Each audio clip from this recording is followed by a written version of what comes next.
प्रधानमंत्री मोदी जी की नीतियां आई, तेजी से इस देश में रोजगार समाप्त होते हैं। किसी देश के राष्ट्रपति को बुलाकर नमस्ते कह देना, दूसरे देशों में जाकर, कल भी एक इवेंट हुआ प्रयागराज में, लेकिन देश शर्मसार हुआ। कहां है आसाम के मुख्यमंत्री हिमंता बिस्वा शर्मा? कहां है बाबूलाल मरांडी जी? जवाब।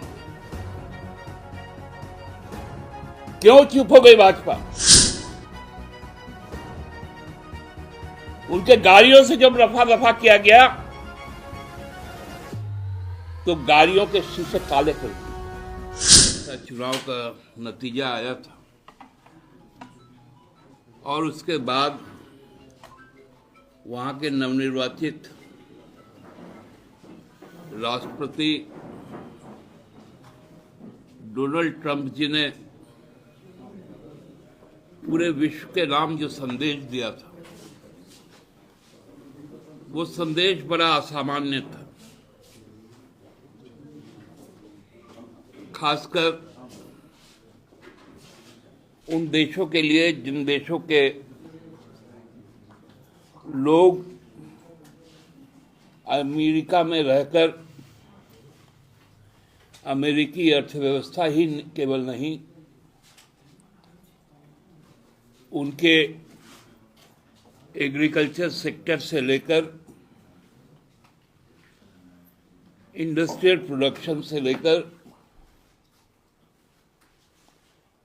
कंज्यूमर गुड तक के मैन्युफैक्चरिंग में और सबसे बड़ा ट्रांसपोर्ट के सेक्टर में अपनी सेवाएं दे रहे थे। हम सबको जानते हैं कि 2014 के बाद जब इस देश में भाजपा नित एनडीए की सरकार बनी और प्रधानमंत्री मोदी जी की नीतियां आई, तेजी से इस देश में रोजगार समाप्त होते गए।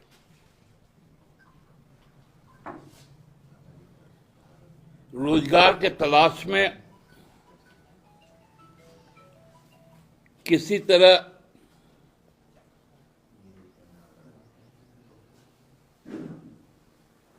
जुगाड़ लगाकर लोग कई देशों में जाने लगे, जिसमें America, Canada, gulf countries, Australia, ये प्रमुख रहे।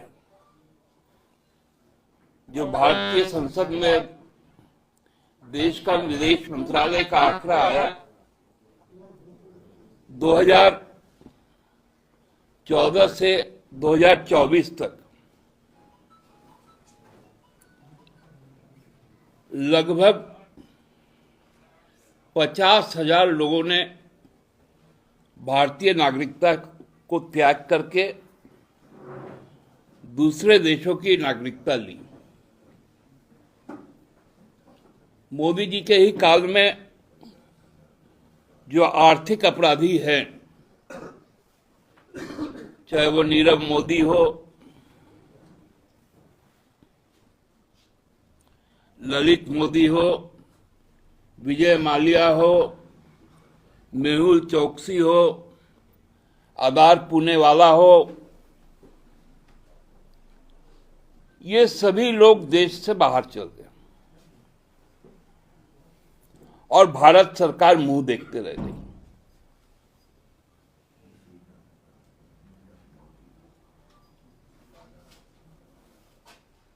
आज तक देश की जो भाजपा सरकार है,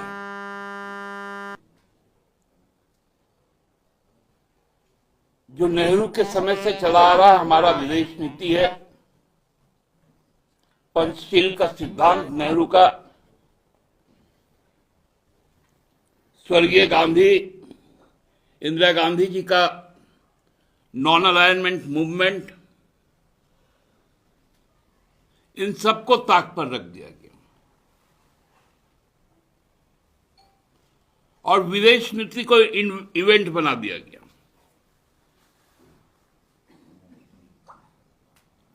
किसी देश के राष्ट्रपति को लाकर झूला झुलवा देना,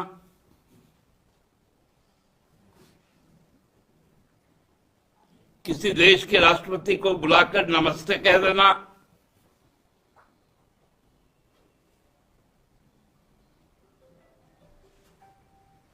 दूसरे देशों में जाकर अपने देश के बारे में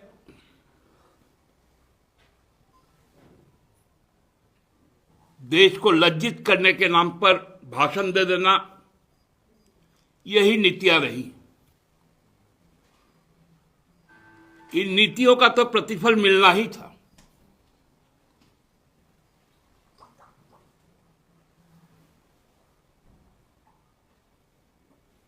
हम लोग जानते हैं, अभी 2 साल पहले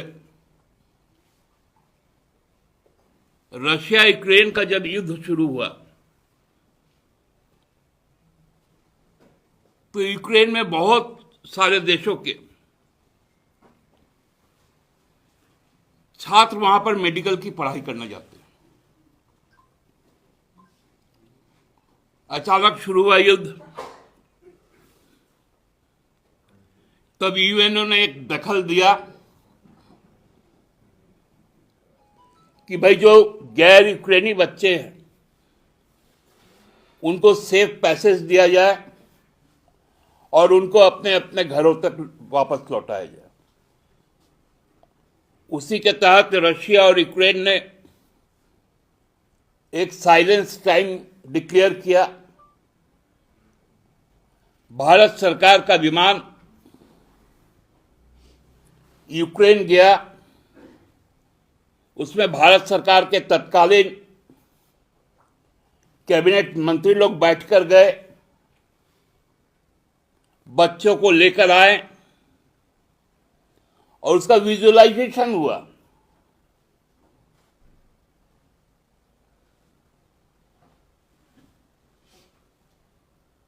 उसमें प्रधानमंत्री के जयकारे लगे। उनको दिल्ली में जिस प्रकार से वार्म वेलकम किया गया, हम लोगों को भी देख के अच्छा लगा।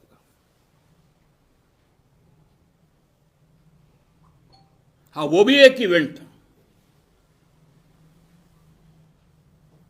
कल भी एक इवेंट हुआ प्रयागराज में, लेकिन देश शर्मसार हुआ। हमारी कायरता सामने आई जब प्रधानमंत्री मोदी जी डुबकी लगा रहे थे। अमेरिका का सैनिक विमान अमृतसर के अंतर्राष्ट्रीय हवाई अड्डे पर उतरा। बेड़ियों में जकड़ कर दुर्दांत कैदियों के तौर पर हमारे लोगों को यहां पर भेज दिया गया।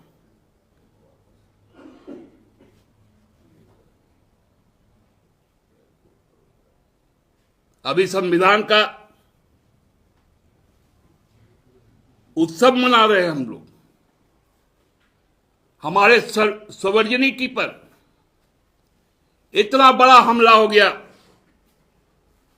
कल भारत सरकार चुप रही।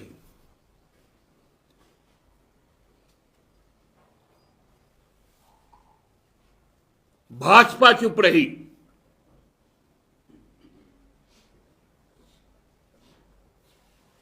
क्या ये मानवाधिकार का उल्लंघन नहीं है? यदि वो लोग इलीगल माइग्रेंट थे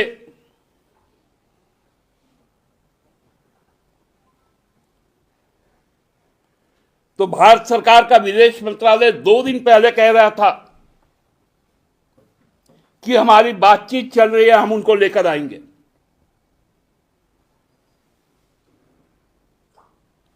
7 दिन के बाद प्रधानमंत्री जाएंगे अमेरिका। वो भी भारत का विदेश मंत्रालय नहीं कहता है, कहता है अमेरिकी विदेश मंत्रालय की भारत के प्रधानमंत्री हमारे पास आएंगे।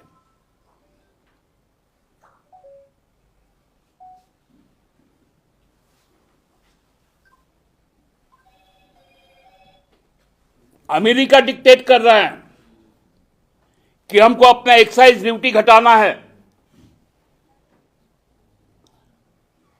जब हमारी यूपीए की सरकार थी, हमने हार्ले डेविडसन के इंजन पर 100% शुल्क लगाया था और अपने दोस्त ट्रंप के लिए एनडीए 2 ने उसको घटाकर 50% कर दिया और अब तो बजट में उसमें भी 20% और घटा दिया एक अमेरिकी कंपनी के लिए। और बदले में क्या मिला? 103 लोगों को जड़ी में उनको हाथ पांव बांधकर बेड़ी लगाकर उनको भेज दिया।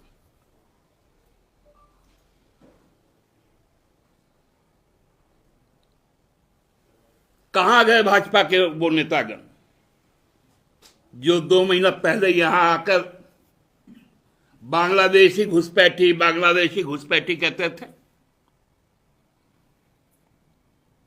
डिपोर्ट की बात करते थे?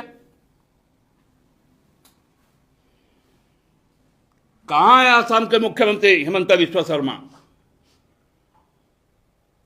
कहां है बाबूलाल मरांडी जी? कहां है अमित शाह जी? कहां है राजनाथ सिंह जी? यदि शर्म बचा हो भाजपा में तो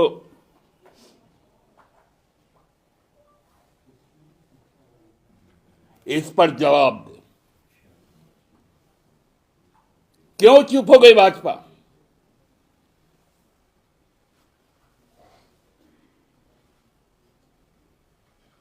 कितनी लज्जा की बात है। हमारे अपराधी को तो हम ला नहीं पा रहे, लेकिन जो मेहनत करने गया था, आपने उसका रोजगार छीना था, वो अपना खेत बेचकर वहां गया था, उसको भी आप सम्मान के साथ नहीं ला सके।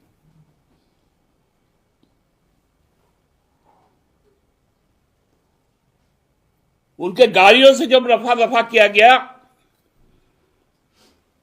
तो गाड़ियों के शीशे काले कर दिए गए। गुजरात मॉडल।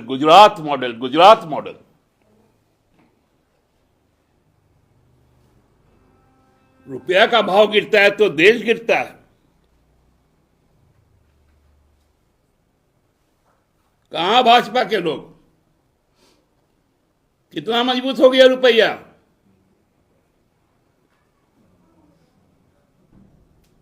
कि 46 रुपया का डॉलर, 46 रुपया तो गलती कह दी, 4 रुपये 7 पैसे का डॉलर, क्योंकि नेहरू के समय 12 लाख पे कर कितना लगता था बोले थे। अब तो नेहरू से ही तुलना होती है ना। उस समय 4 रुपये 7 पैसे का 1 डॉलर, आज 87 रुपये 75 पैसे का 1 डॉलर। रुपया मजबूत है।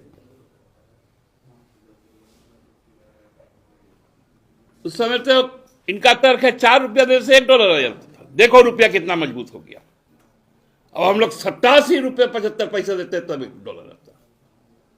ये इकोनॉमिक्स है।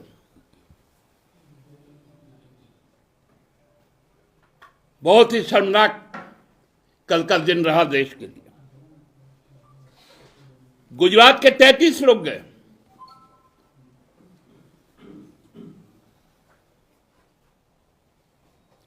कोरोना के समय याद कीजिए, हमारे प्रवासी साथी चाहे वो लेह लद्दाख में फंसे हो, अंडमान में फंसे हो, दामन में फंसे हो, नॉर्थ ईस्ट में फंसे हो, हेमंत बाबू की सरकार ने अपना जहाज भेज कर लोगों को बुलाया। ये सीखना पड़ेगा हेमंत सोरेन से, भाजपा के नेताओं को। देश के प्रधानमंत्री को सीखना पड़ेगा एक मुख्यमंत्री से कि वो अपने नागरिक के प्रति कितना संवेदना रखता है, क्या सोच रखता है। और आप डुबकी लगा रहे हैं और आपके अंदर में जहाज घुस गया।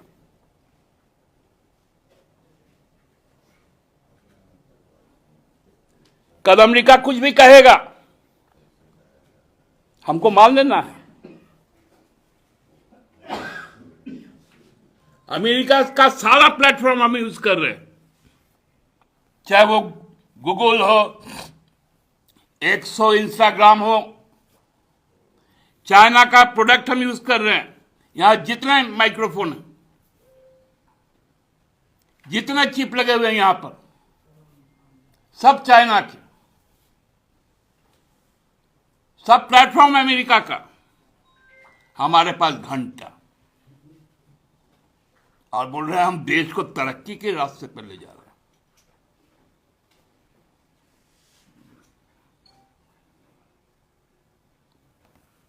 मैं भाजपा से तो कोई उम्मीद रखता नहीं। हमारे सेना के सुप्रीम कमांडर, हमारी राष्ट्रपति को इस बात का संज्ञान लेना चाहिए और केंद्र सरकार से पूछना चाहिए कि ऐसा कायरता भरा दिन देश को क्यों देखना पड़ा। बहुत बहुत धन्यवाद। दादा, एक सवाल है। संसद में विदेश मंत्री ने कहा है कि बेदखली वाला जो मामला है अमेरिका से, ये कोई नया नहीं है, सालों से चला होते आ रहा है। 16 सालों से। मैं आपको कह रहा हूं 16 सालों से जो इलीगल माइग्रेंट है, जो जहां पर भी पकड़े जाते हैं, चाहे हमारे यहां पर भी पकड़े जाते हैं, उसका एक सम्मानजनक तरीका होता है। हमारे देश से भी हम डिपोर्ट करते हैं, खासकर बहुत बड़ी संख्या में अफ्रीकन लोगों को। तो उसका तरीका है, उसके एम्बेसी को बुला के इतला किया जाता है, उनको आइडेंटिफाई करवाया जाता है। चाहे तो उस देश में हमारा जो सिविल एरोप्लेन है या उस देश का सिविल एरोप्लेन, उससे डिपोर्ट होता है। कोई सेना के विमान से नहीं छोड़ता, कोई हाथों में बेड़ियां नहीं लगाता, पैरों में जंजीरें नहीं लगती हैं। यही अंतर है मोदी सरकार और बाकी सरकारों में। दादा, ये मानते हैं कि अगर मोदी कमजोर प्रधानमंत्री नहीं रहते तो ऐसा सलूक के साथ इलीगल माइग्रेंट्स को नहीं भेजा जाता, सम्मान के साथ उनकी बातचीत। देखिए, यदि मोदी जी इस देश के प्रधानमंत्री नहीं होते और जिस प्रकार से गलबैया उन्होंने किया था ट्रंप के साथ,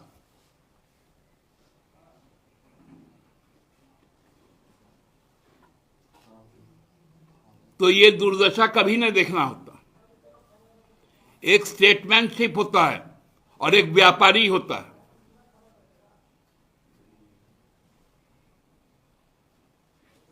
राजनेता कभी भी इवेंट में नहीं जाता।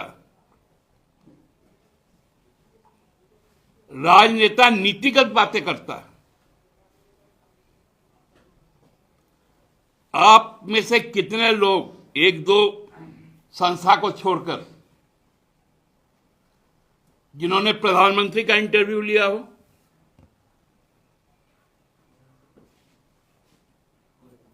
लेकिन एक कैनेडियन नागरिक जो इस देश का एक एंटरटेनमेंट वर्कर है,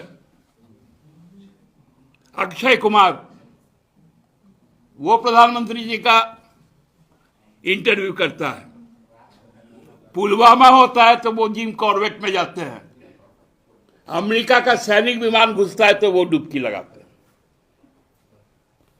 झारखंड के कितने लोग हैं इलीगल माइग्रेंट? ये संख्या तो भारत का विदेश मंत्रालय बताएगा, क्योंकि पासपोर्ट राज्य सरकार नहीं इशू करती है। दादा,